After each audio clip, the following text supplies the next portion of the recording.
देखिए, आपके सवाल का जवाब मैं इस तरह दूंगा कि 2019 के जब लोकसभा के चुनाव हुए, इंतखाबात हुए, इलेक्शन के बाद लोकसभा में वज़ीर आज़म प्रधानमंत्री ने एक ऑल पार्टी मीटिंग बुलाई थी और उस ऑल पार्टी मीटिंग में जितने पॉलिटिकल पार्टीज़ लोकसभा राज्यसभा में उन सबको दावत दी गई थी। उस ऑल पार्टी मीटिंग में ये एजेंडा था कि one nation one election, what more needs to be done to strengthen the democracy of India, हमारी लोकतंत्र को मजबूत करने के लिए और क्या करना चाहिए। और एक तीसरा पॉइंट था, मुझे याद नहीं आ रहा। तो उसमें जितने पॉलिटिकल पार्टीज़ थे उन सब ने तकरीबन, जो मेरा मेमोरी अगर मेरी राइट है, तो सब ने एग्री हो गए थे वन नेशन इलेक्शन के लिए, सिवाय हमारी पार्टी के। जब मैं था और येचूरी साहब और मैंने वन नेशन वन इलेक्शन को संविधान के बेसिक स्ट्रक्चर के ख़िलाफ़ करार दिया था और कहा था कि प्रधानमंत्री ये चाहते हैं कि देश में सिर्फ उनकी पार्टी मजबूत रहे और कमज़ोर कांग्रेस रहे और बाकी सब पार्टियां ख़त्म हो जाए। तो काफ़ी प्रधानमंत्री मेरे उस बोलने पर, उनका चेहरा बता रहा था, वो बड़े नाराज़ हो गए थे। उसके बाद मैंने इस बात को कहा था कि आप एक नई लोकसभा बनाइए, इसलिए कि जो मौजूदा लोकसभा है वो अगर पार्लियामेंट में अगर किसी बिल पर डिबेट हो रही है या प्रेसिडेंट मोशन पर डिबेट होती है, नो कॉन्फिडेंस होता है, तो बिल्कुल ऐसा लगता है कि आप मैंने एक चौको ब्लॉक यानी बहुत ही इनकन्वीनियंस हुआ था उसमें, और उसमें सहूलतें भी नहीं है। तो खैर प्रधानमंत्री ने जो अपना जवाब दिया वो बड़े नाराज़ हुए मेरे उस बोलने पर कि ओवैसी ने वन नेशन इलेक्शन के ख़िलाफ़ उसने कहा, और उन्होंने मिसालें दी। उड़ीसा में पटनायक साहब जीते विधानसभा और हम लोकसभा जीते, जगन दोनों जीत गए। फिर बाद में प्रधानमंत्री ने कहा कि हाँ हम सोचेंगे, वो रिकॉर्ड्स, वो मिनट्स होंगे लोकसभा में गवर्नमेंट के पास, वो आप देख सकते हैं अगर वो दिए तो। उन्होंने कहा कि हाँ मैं देखता हूँ कि नई पार्लियामेंट बनाना नहीं बनाना। तो पहली पॉइंट तो ये है कि नई पार्लियामेंट की ज़रूरत है, इससे कोई इनकार नहीं कर सकता।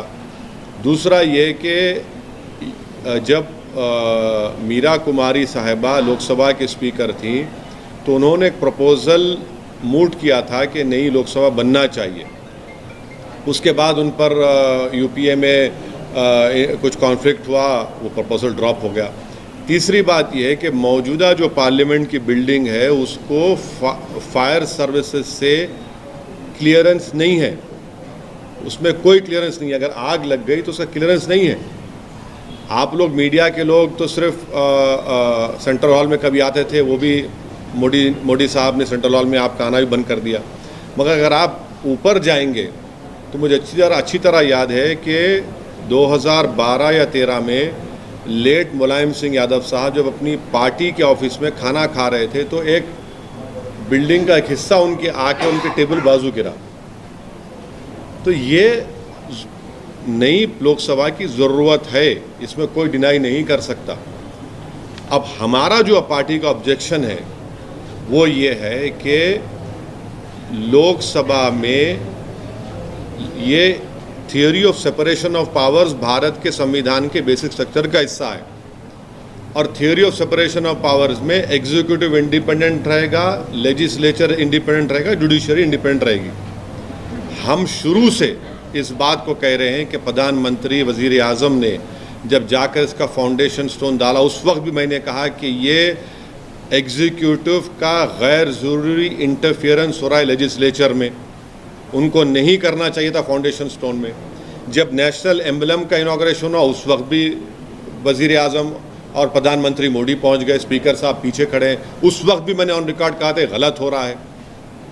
आज भी मैं कह रहा हूं कि इसका इनॉग्रेशन प्रधानमंत्री को नहीं करना चाहिए, क्योंकि ये theory of separation of powers का वायलेशन है।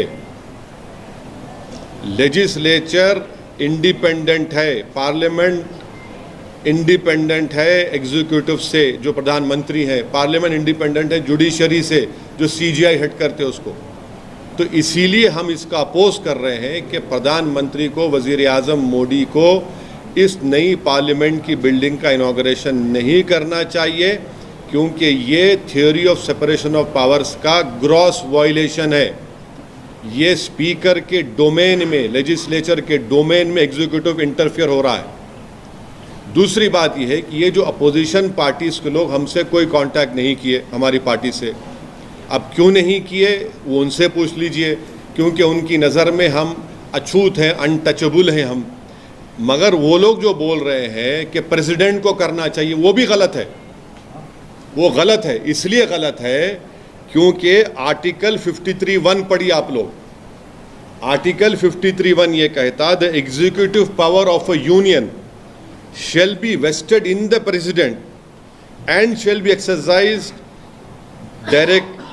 directly or through officers subordinate to him in accordance with this constitution. Article 53(1) तो वो तो प्रेसिडेंट भी तो एग्जीक्यूटिव का हिस्सा है, पढ़ते नहीं है ये लोग।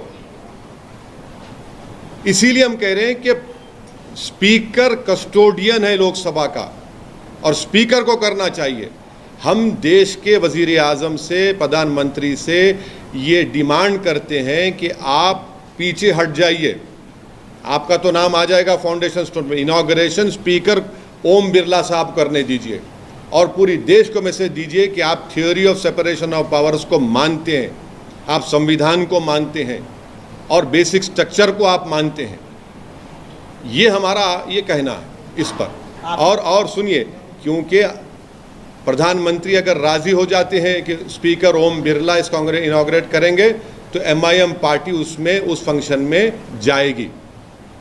अगर प्रधानमंत्री हमारी बात को नहीं जाएगी तो हमारा मानना यह है कि प्रधानमंत्री एग्जीक्यूटिव के तौर पर वो theory of separation of powers को कमज़ोर करना चाहते हैं, वो लेजिस्लेचर के डोमेन में हावी होना चाहते हैं और ये हमारे बेसिक कॉन्स्टिट्यूशन के, संविधान के बेसिक स्ट्रक्चर का हिस्सा है।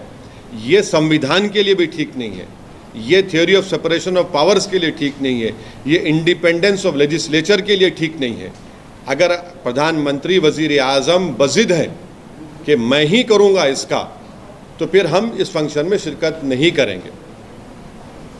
सावरकर के जन्मतिथि पे कर रहे हैं, अगर ओम बिरला करते हैं तभी भी जाएंगे सावरकर? अब पहले तो आप पूछ लीजिए प्रधानमंत्री से कि वो असदुद्दीन ओवैसी की इस बात को मानेंगे या नहीं मानेंगे। जब अगर वो पब्लिकली कहेंगे कि ओम बिरला साहब स्पीकर हैं और वो इनॉग्रेट करेंगे, तो फिर आप आकर हमारे सामने माइक पकड़ के खड़े हो जाइए, हम आपको बता देंगे।